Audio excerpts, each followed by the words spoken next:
Yeah, yeah,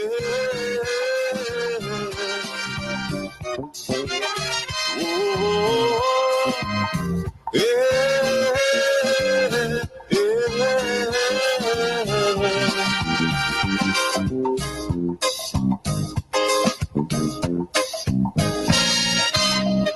remember the key to success is working hard.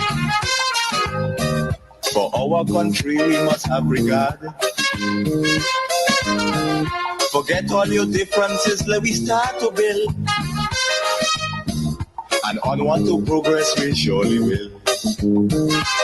Because now more than ever we must show discipline, tolerance and production to build a strong and better nation. I say that is the main foundation. So come let us work hand in hand, because this is our land. Come my brother, come my sister, and let us build a nation together.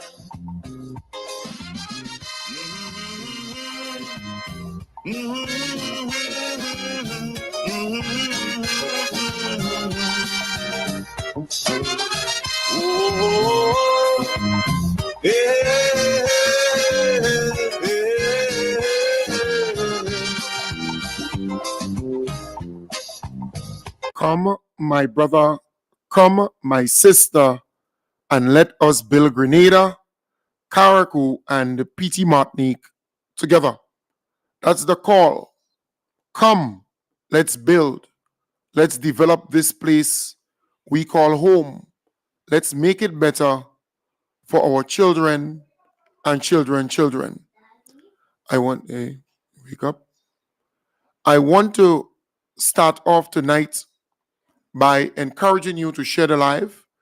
Those on Facebook and YouTube, share the live. Sharing is caring. And I want to say, after this morning's conversation, a number of people met me today.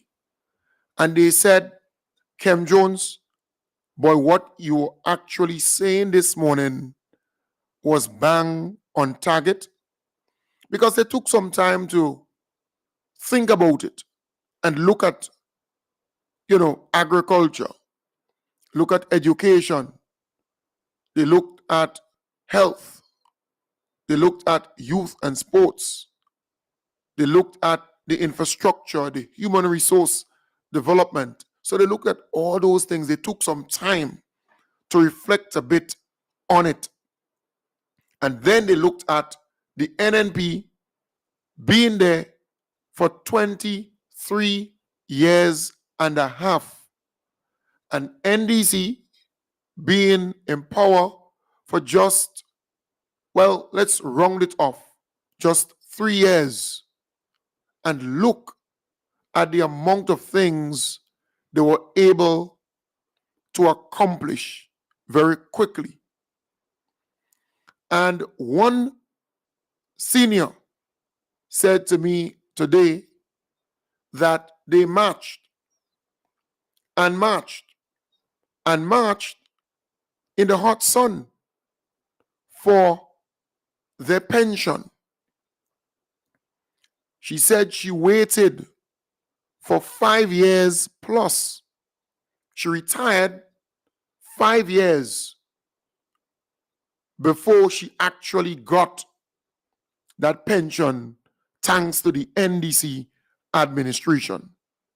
So she retired at 60 from government, expected when she reached 60, she would get her gratuity, the advance on her pension, she will pay out her mortgage and just live a comfortable life.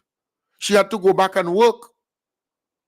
But every time there was protest, she would go, because she knew what she was protesting for: her pension and her gratuity. And she said to me, all the time it was under NNP, because the NNP refused to pay the retirees the police officers, the nurses, the teachers, the doctors, the prison officers, the custom officers, the, government workers. They refused to pay them their money. So they had to march and march. But just imagine, you had to wait 5 years after you retire to get your liquor kakada because the NNP refused to give you, the NNP administration refused to give you your pension at age 60. So you had to go to the hot sun and march and march. But the NDC came into power and paid the pension and gratuity with ease. No, you didn't have to fight. You didn't have to do anything. You got your money. And that pensioner said to me, she was able to repair her home. She was also able to pay off the student loan for her daughter. And she also able every month to collect that pension from government, the employer, and from NIS. Because remember, NIS is a contribution that you, the employee or the worker, make or put into NIS, and the employer, your employer, so the employee puts a percentage, and the employer puts a percentage, right? And then when you retire, you get that back every month, a certain percentage. Again, a certain percentage. 40% of your highest last emolument, or 50% of that, or the best 5 years, and however they calculate that percentage, whatever formula they use. But now that individual is getting the pension from government, her employer, and the pension from NS, and she can live comfortably. So she's saying, when I spoke, she reflected on that period. Always have to match and fight and struggle for what was rightfully theirs. So now she's comfortable, she's happy that NDC came into power and rescued her. Because the NDC actually rescued her. 5 years having to march and protest to get what was rightfully yours. That is important. So people are beginning to look at NNP, because the NNP is out there now parading like they were just communal conform, parading like they're the white garment on a priest, right? Or the sacrament towel. They're making you believe that they're new, they're fresh, they just come, they just land. But they've been there for 23 years and a half. And you see, it's not what you do, but it's how you do what you do, and when you do what you do, and who you do what you do to. Because if you look carefully, the people who revolted against NNP was the pensioners and family members of the pensioners and the young people. Because all how Emlinpe talking about Imani, these people didn't go out, they didn't bother to go out and vote for NNP. They became uninterested because they saw no future with just that. Every time Emlyn opens her mouth, it's about the Imani and the Imani and the Imani. And one wonders, right? Hello? Hello? Hello, good night. Hi, good night. I had to wait for 13 years before I get my pension. 13 years? Yes, I retired 2010, and it's when this good government come, God send this man, I got my pension. But that's a lot of years to wait. Mm-hmm. And you were working with government itself? Yes. Okay. All right. Well, congrats. At least you're getting your pension every month. Every month. Thank God. I'm always praying for this government. All right. Wonderful. Thanks for sharing. All right. All right. Yeah, Nice. thanks. Okay. All right. Yeah. So that's a person who retired, and she's saying she had to wait 13 years. 13 years before she received her pension. And she said she's always praying for this government, and prayers can move mountain. Folks, for you to understand the joy, the happiness, the fulfillment of something great, something wonderful, you have to speak to the real people who were marching and fighting for what was rightfully theirs, the pensioners. So this pensioner calling me and saying, hey, Kim, I had to wait for 13 years. But you could still hear the joy. Now it happened. She's collecting her pension. And she got her lump sum. She got what belonged to her, rightfully so. And every month, she collected her pension. She can go to the pharmacy with ease. She can go to a doctor with ease. She can go to the supermarket with ease. She can go to the store with ease. She can travel with, in other words, she's at peace. But look, the people who the NNP administration negatively impacted were these people. And don't play with elderly people, you know. And don't play with the prayer warriors who are senior, you know. Yes, they're going down in age, but they solid, you know. And they have people who depend on them, people who follow them, people who look up to them, and they have great influence over these people. So they underestimate these people, because it was not just them voting, but the children and children. So the mother who retired, she has 6 children or 4 children or 5 children. And they have another 3, 4, or 5. You have to look at it in that light. Very influential, very powerful. And these people will never, ever forget what the NDC did for them. And not just those who receive their pension and gratuity, you know, but their children and children.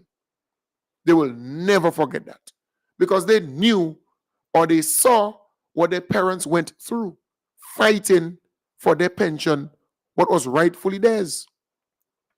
When you look at the young people who the NNP always call Imani,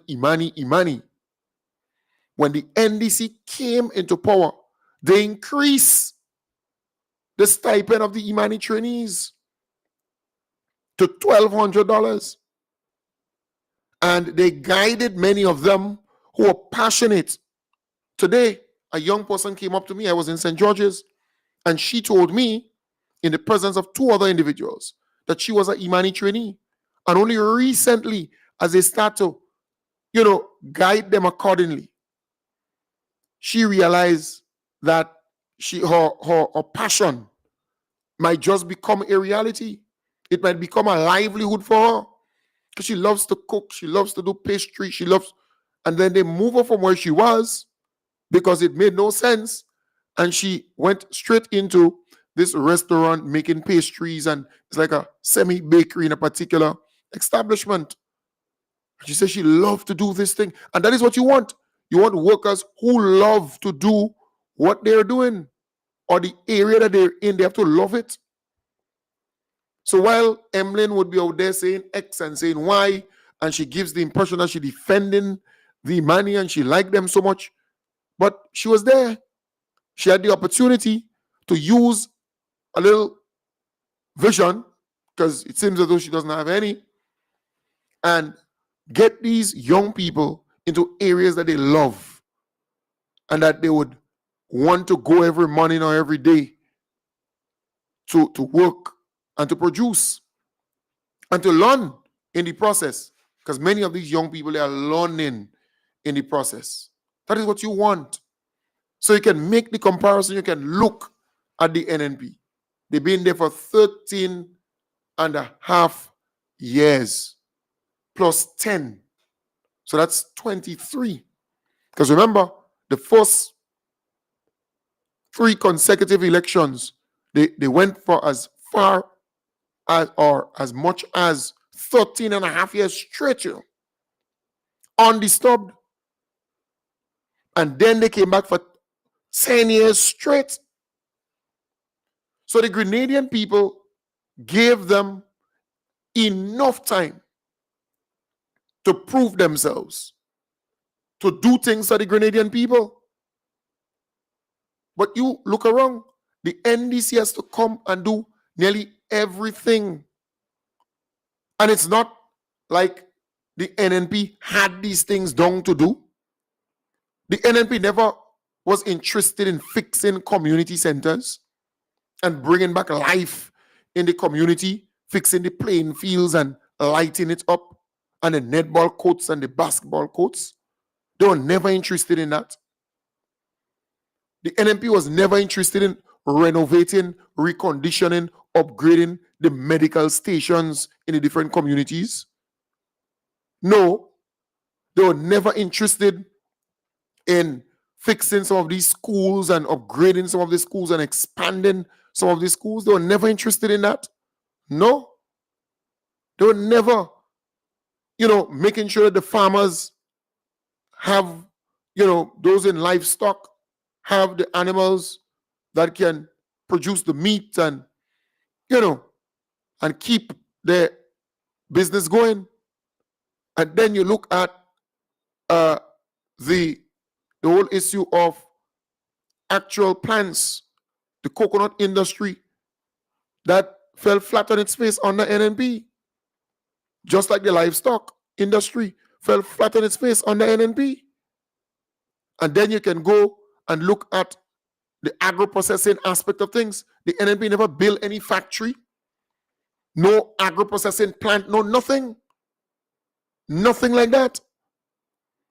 When Ivan and Emily passed, they refused to plant back the spice and plant back the trees and so on.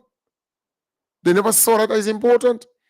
So over and over and over again, you can look at the NNP, 23 years and a half, and you will conclude that the NNP was never genuinely concerned about the development of Grenada, Carriacou, and PT Martinique. And we always look at Carriacou, and I challenge anybody to call me tonight and tell me some of the things the NNP did in Carriacou and PT Martinique.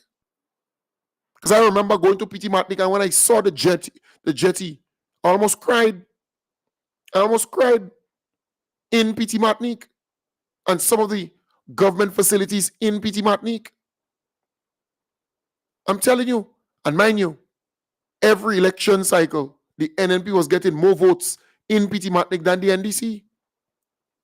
And then the NNP controlled Carriacou for a very long time. But look at Carriacou and ask yourself, yes, Beryl Pass, it devastated the islands. But before Beryl, we saw what was actually in Carriacou and how it was underdeveloped. They never focused on Carriacou. Is now Carriacou getting its fair share, under the NDC. Carriacou was always viewed as a stepchild by the NNP. They never saw Carriacou as important, right? Look at something as simple as airlift. Airlift from Grenada to Carriacou. The NNP never saw the need to do what must be done to make sure that the small plane that was carrying, 7 people, 8 people, 9 people, 9-seater, and you have to close the doors though you on a bus, that you upgrade the thing to accommodate bigger airlines. NDC came into power, and then they got a 19-seater landing in Carriacou and going on to St. Vincent and the Grenadines and coming back into Carriacou and back to Grenada. It might be simple, it might look simple, but the NNP had all that time to make night landing a reality in Carriacou. Anybody who is fair would agree that the NNP had enough time to bring night landing in Carriacou. It's now the NDC is working on night landing. They brought the experts and so on there to work on that. That's something that the NNP should have gotten done in Carriacou, a constituency that they won on umpteen occasions. And that's a simple case in point. Just that. Right? Come on. Thanks to Beryl, we saw the police station built more or less new or anew. But the NNP was in power. Do you know that Carriacou doesn't have a ministerial complex or a complex where you can actually go and get everything done? Either they're down in that building or down in that building or up in that building. The NNP never saw the need to do anything significant for the people of Carriacou and Petit Martinique. The same Windward Jetty that they're complaining about, the NNP never fixed this thing, They left the thing to fall apart. The same playing fields that they're talking about, ask them, what work did the NNP do on the same playing fields that they're talking about with the debris and so on that was eventually cleared up? The NNP never did any big work on those fields. They left these things to run down. So to come now and play as though, there's some saints and that they were doing things for the people. No. Same old, same old, same old. When election time comes around, they would quickly come and make you believe that they love you. NDC doing this thing totally different, Since the NDC win the election every day, they're doing things, And they're doing it just for votes. They're not doing it just around the election time. I know the NNP. The NNP used to function in such a way that when they win the election, they come and they do a little thing. Then for the next 2-3 years, before the next election, they not doing anything. They're starving the nation. They're treating you badly. And then 1 year before the election, 8 months before the election, you could get any and everything. You see them every day. You hear them every day. That is how the NNP used to function. But NDC came into power and they're doing anything differently, totally different. And we have to be thankful for that. We have to be sincerely grateful for that. Because that type of governance never existed in Grenada. Never existed under the NNP. But I am saying they had enough time. If they really and truly wanted to do things for the people of Grenada, Carriacou, and Petit Martinique, they had enough time to do it, to prove themselves. As I said this morning, Emlyn Pierre is not new. Emlyn Pierre been there for donkey years with the NNP. Donkey years. Ask Emlyn to tell you 5 or 6 or 7 things she did for all the years that would go down in history, that people are going to remember. Ask her. Same thing with Peter David, my good partner. I challenge Peter. Because these days, it seems as though he just discovered social media and the impact of social media. I don't know if he has somebody producing this for him. I don't know. But he seemed to be very much out there talking about the movement. But Peter David, being in the politics of this country since independence or just a little after independence. Yeah, because remember, he was a part of the revolution, the revolutionary government, or the army, or the military. That is why they call him Captain Peter. So he's not new from the 70s all the way up to this point. You're talking about a good 40-something years he has been involved in the politics of the country. Yes, he came forward in 2003, right? 2003 to now. Just think about it. We're in 2025. That's 22 years ago. So this guy is not new to the politics. And then you could add the period of the 80s. So he has been there for almost 30 years or more in the politics. So he's not far from Keith Mitchell and Emlyn and all of them. No. And I love the fact that he has a different perspective. He's now seeing things differently, which is great. Nothing is wrong with that. He's approaching it differently too. That's good. But Peter David is not the future. Emlyn Pay is not the future for this country. They're not. And anybody could tell you that who have a little sense, an ounce of sense in them, he's not the future.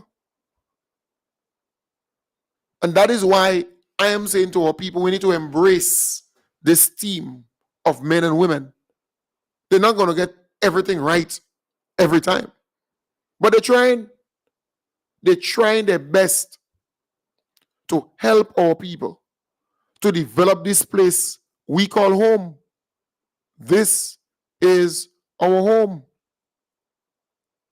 I asked a friend who is an acolyte of Peter David. I said, tell me one thing that Peter did in the tongue of St. George.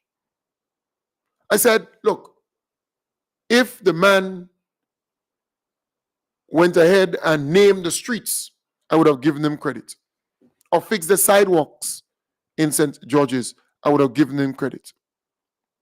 Or plant trees and turn tongue into a green city, I would have given him credit. Fix the drains in the city, I would have given him credit. Clean up the Carriacou and have a nice boardwalk extended from the sidewalk out into the sea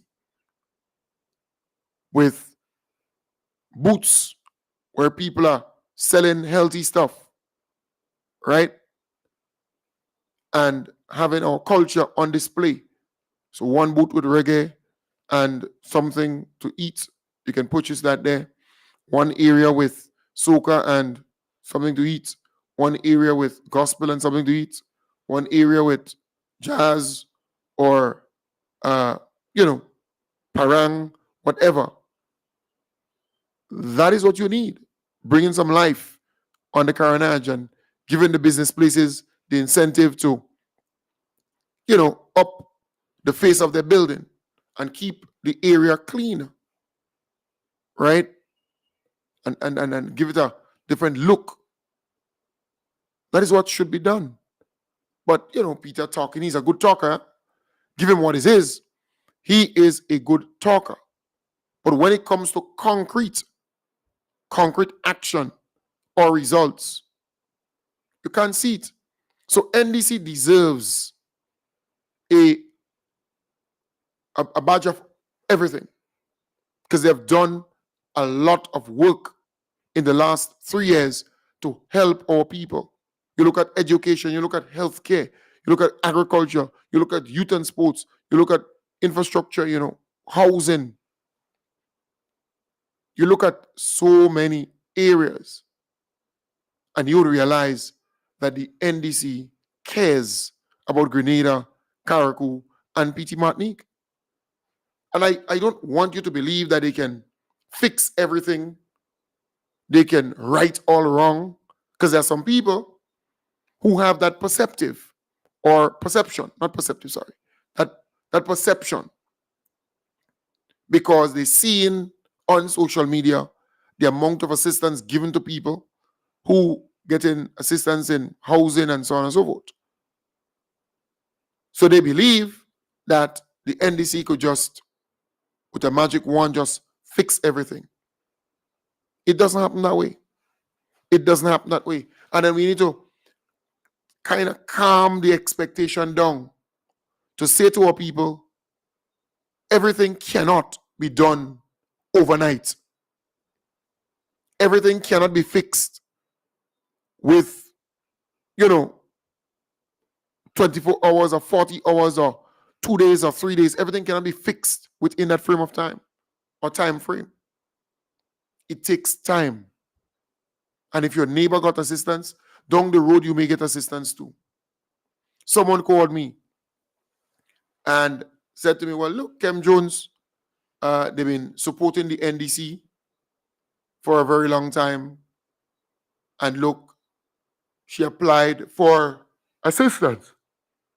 She applied for assistance, for some material. She has a little business. And I said to her, what's wrong? She said she applied and she didn't get through as yet. And then her daughters, they applied for a scholarship and they were not successful. And I said to her, well, what's about your neighbor? She said, yes, my neighbor daughter got through and my neighbor got some materials, but the neighbor doesn't have a shop, right? She has a shop. So I said, aren't you happy for your neighbor? And then she took a little while, but then she said, yes. And that is what it's supposed to be.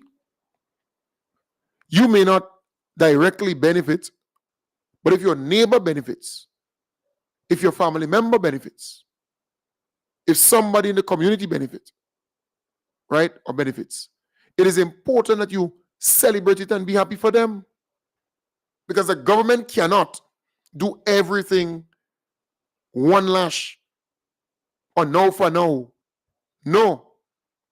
They will try, but they would never be able to do everything one time. NNP had 23 years and a half and they couldn't do it.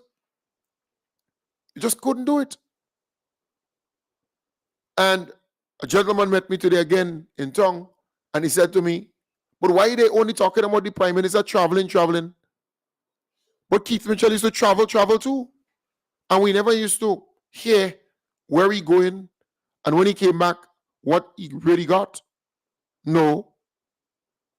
But look, today, the NDC administration, the government of Grenada, they were able to engage Saudi Arabia and have them sign a agreement, right? So today it's April 14th, 2025, and today the government of Grenada signed an air services agreement with the Kingdom of Saudi. So signed an agreement, all right? I said earlier, signed an agreement. Arabia.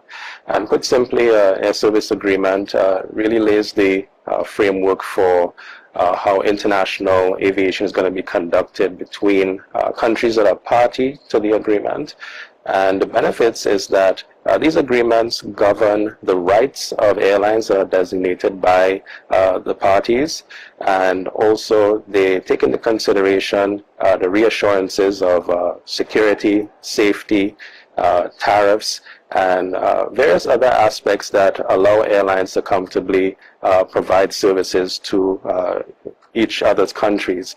They also take into consideration code-sharing agreements. So by way of an air services agreement, countries can have direct or a bit of an indirect means of providing these services if they choose to do direct flights or by code-share agreements. Yes, so that is why our beloved Prime Minister travel. That is why he travels. Because you see, you have to be at the decision-making table. You have to make friends and you have to maintain relationships, because no one going to come to you, or maybe few may come to you, but you have to go to them, especially when you're small, especially when you don't have much to offer them. You have to be at the decision-making table. I remember going to Panama, and we were at the Sheraton Hotel in Panama. And it was a high-level meeting, but I happened to be there. And I remembered vividly Jackson, who was the head of SEDIMA, saying to me, well, this high-level meeting was meant for the ministers of, national security, disaster management, and that kind of thing. But Grenada was not represented at the time. All right. And he said, Kem, Grenada has to be at the table. And you're from Grenada. And while you came in a technical capacity, that you had to be there for 2 other meetings in the same hotel at the same, big event with Valerie Amos, the Secretary General for Humanitarian Affairs and that kind of thing. He said, you have to come and sit and you have to speak and explain to them what we were able to do after Hurricane Ivan and Emily and the needs that we still have, right? And how they can assist in many different ways. And the pivotal role SEDIMA was playing within the region, and how they need to be supported to roll out more initiatives. So you have to be at the decision-making table. And thankfully, I was able to sit in and to contribute meaningfully. Because I can hold my own in any space. And I'm not the kind of person to bow or to be afraid or to, cover up. No. But I am saying you have to be at the decision-making table. That is where things happen. And that is why young people are embracing this government. So, because young people are at the decision-making table. They are no longer serving coffee or tea or biscuits to the decision makers or the people at the table. Same thing with Grenada. Yes, we're small, but we are very important in the scheme of things. We led and we continue to lead in so many areas. So when you try to say all kind of stuff about our beloved Prime Minister and he traveling, any reasonable thinking Grenadian, any Grenadian with a liquor sense will say to you openly, traveling is important. We're a small nation. We have to travel on government business. We have to engage our counterparts. We have to build relationships. And that is how things come. That is how you get stuff for your country. Right? Today, a gentleman who lives very close. And, I share stories because I interact with people. I listen to people. I get to know what's going on the ground. He said, well, Kem, I listened to you today. And, he says he lives very close to Mount Welldale, where the Prime Minister's residence is. And he says, Kem Jones, boy, I could tell you personally about that place. He says, or he said to me earlier, what you said this morning was accurate. He said the place is a colonial old building. It's rat infested. It's bat infested. And there's a great probability there might be a cribo inside there too. Roach, mice, all kind of thing. Snake, mongoose, all kind of thing inside there. Trees growing all up on the top of the roof. I mean, it's an old colonial building. So when they open them out on certain programs, talking about the Prime Minister has to rent a facility, well, what you expect? There's a particular Prime Minister who was living in his own house and taxpayers were paying his rent, paying him a rent. The locksmith. You remember that? First lock, Lock, change lock, change lock. First lock change, second lock change, third lock change. For a lot of locks, the locksmith.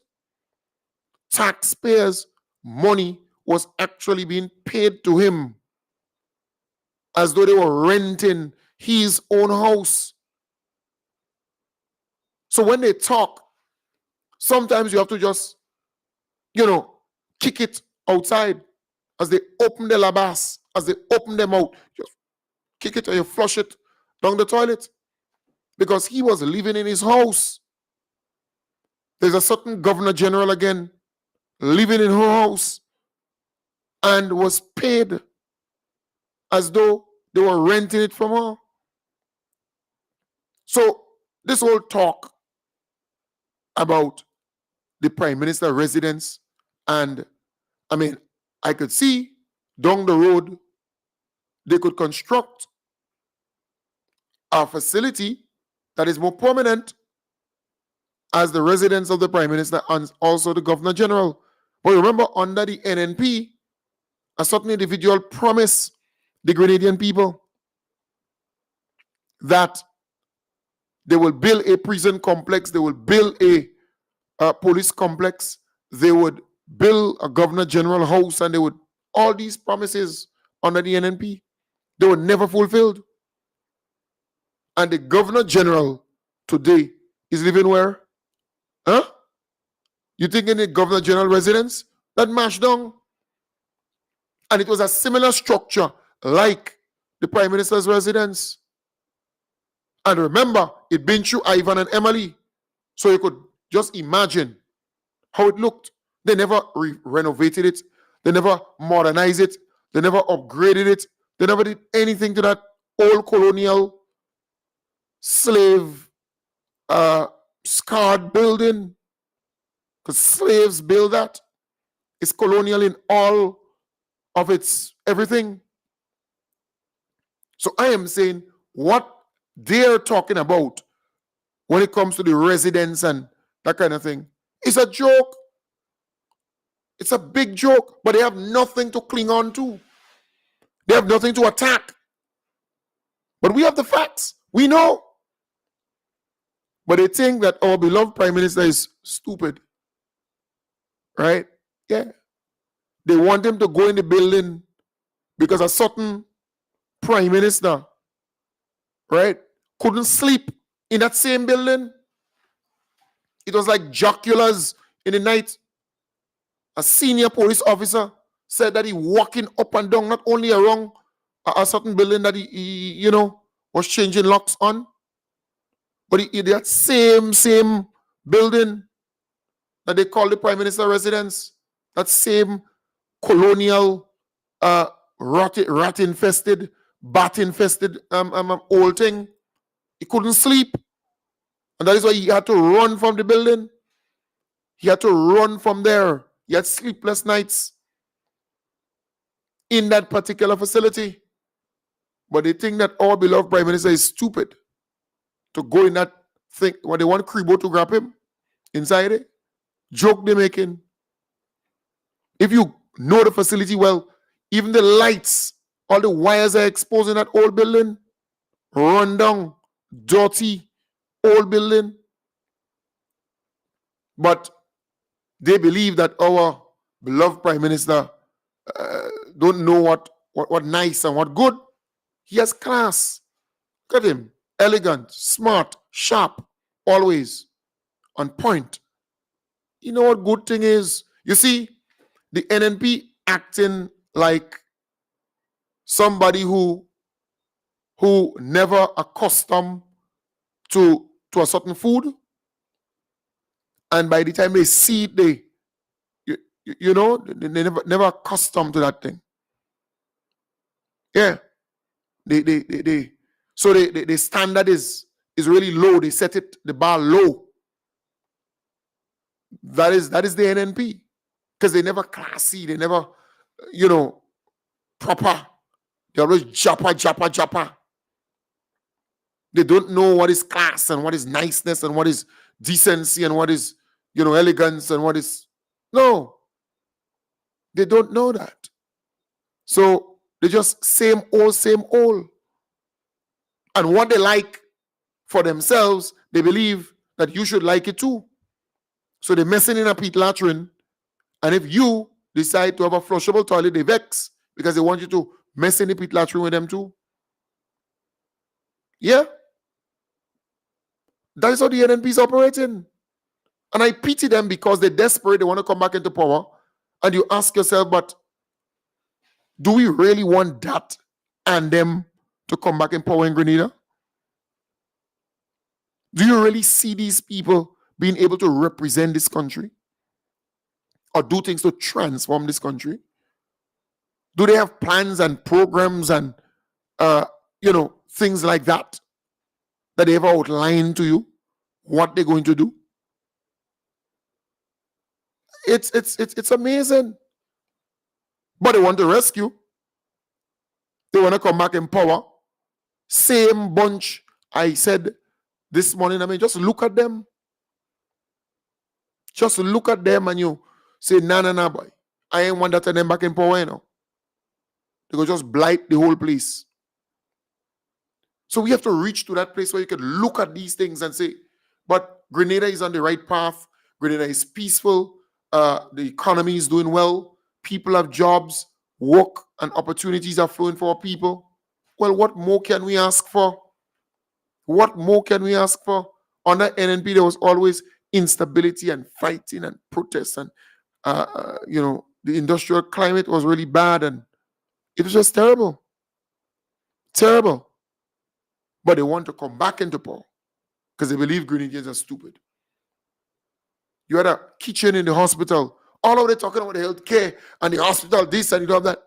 They never told us, the NNP, they never told us that they abandoned the kitchen in the hospital. They never did anything there. But when you see a state-of-the-art hospital, kitchen, modern, right, you must feel good. The state-of-the-art kitchen at the General Hospital, which had been closed for a couple of years for major upgrades, is now fully operational with modern equipment, improved food safety systems, and expanded meal preparation capabilities. The upgraded facility includes enhanced refrigeration and storage units and energy-efficient cooking stations. Hospital administrators say the revamped kitchen will ensure patients received fresh, nutritious, and tailored meals, an essential element of recovery and overall health outcomes. Minister for Health, Honorable Philip Telesford, emphasized the government's commitment to investing in healthcare infrastructure that directly benefits patients. So this is our opportunity to utilize the equipment, the environment, the human resources available to us, and the ingredients to deliver healing properties to the patients. We are on a mission to transform healthcare in Grenada. And the opening of this kitchen today is part of this mission, outfitting it with the best available equipment, creating the right environment for you, the staff, to work, is part of that mission. Acting Director of Hospital Services, Hannah St. Paul, emphasized the importance of this interrogation. We all know that good nutrition is a vital component of our healthcare, and this kitchen stands as a beacon of our dedication to that important principle. We are embarking on a new chapter filled with opportunities to nourish our patients, support our staff, and enhance the overall healing experience for our patients. The recommissioned kitchen is part of a broader initiative by the General Hospital to improve patient experience through infrastructure upgrades. Yeah, and and thanks MTV there for that piece. I'm saying you have not, well, at least to date, heard the NNP come out and commend or applaud this initiative, No, not once the commissioning of the 2 ambulances. Not once have we heard them come out and commend it. On Wednesday, 2nd April 2025, the Ministry of Health officially commissioned 2 fully loaded 4x4 ambulances designed to improve our medical emergency response service. Valued at nearly 1 million EC dollars, the state-of-the-art emergency vehicles were placed at the General and Princess Alice hospitals, respectively, following a short ceremony held in St. George's. In addressing the gathering, Health Minister Honorable Philip Telesford described the ambulances as vital investments and shared responsibility. So these ambulances represent far more than just additional resources. They are life-saving investments that will empower us to respond swiftly to emergencies and elevate the delivery of ambulance services across the state of Grenada. The Grenadian Health Minister told those in attendance that the addition of the vehicles to the fleet demonstrates the government's commitment to health. So these ambulances, ladies and gentlemen, colleagues, reflect our unwavering commitment to ensuring that no one is left without access to critical care when it is needed most. We believe that regardless of where you live, we should be able to reach you to provide health care within your communities. We also anticipate significant improvements in the delivery of this specific health service, faster response time, and a more efficient healthcare system ready to meet the needs of our people with urgency and excellence. However, while the Ministry of Health and by extension the government celebrates such an achievement, Minister Telesford urges users to care for them diligently, treating them as their own vehicles. The investment in these 2 emergency response vehicles borders on $1 million. 2 vehicles, $1 million. And they are not just 2 vehicles. They are state-of-the-art, fully conditioned, fully equipped. So with these vital investments comes our shared responsibilities. So as Minister for Health, I urge those entrusted with these ambulances to care for them diligently. Care for them as if they are your own babies.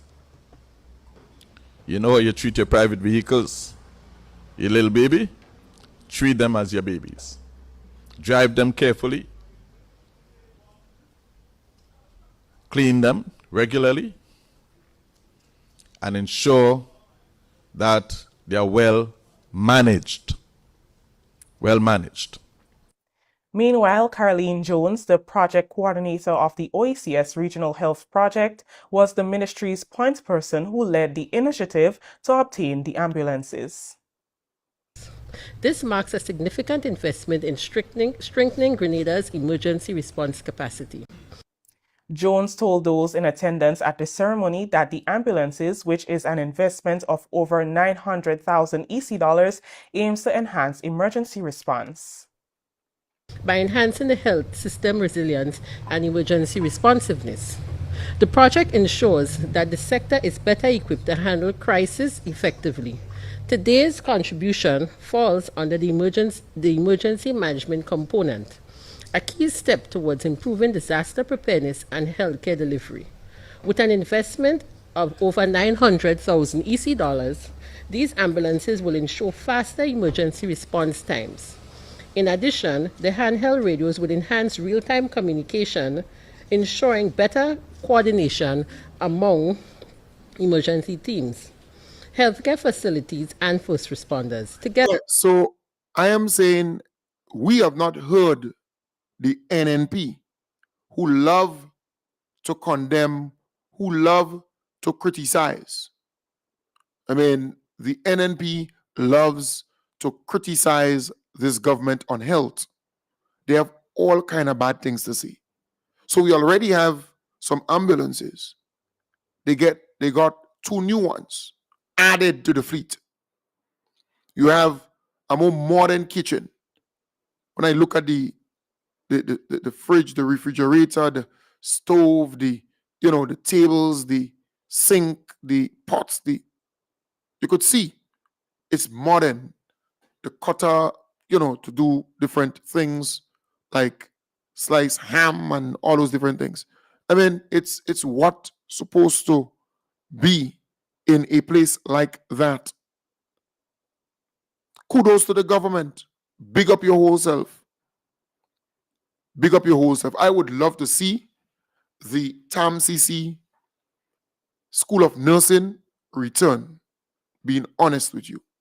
Because I thought, and that's just my opinion, that a lot of ordinary Grenadians who wanted to be a nurse had more access to becoming a nurse. That's just what I think. So the School of Nursing, the TAMCC School of Nursing, that should come back. That should come back. They were producing a lot of nurses, and it was making an impact on the society, on Grenada. And it was indigenous to Grenada. So I hope they will consider that as they move along. Everything don't happen one time. You have to plan. You have to put things in place, strategies, structures, and everything in place so that, you can, just as Grenadian history that they reintroduce in the schools, they could do the same thing with the TAMCC School of Nursing. Folks, I want to wish you all the best. Have a wonderful night. I will be back with you tomorrow, God's willing, starting from 8 in the a.m. to continue that journey. Take good care. And I know a number of people are asking if the tickets are ready for Carriacou, if the tickets are ready online for New York, if I got the boat confirmed for the cruise, and you will be updated from time to time. Don't worry. You will be updated. All right? So take good care and have a wonderful night. Bye for now.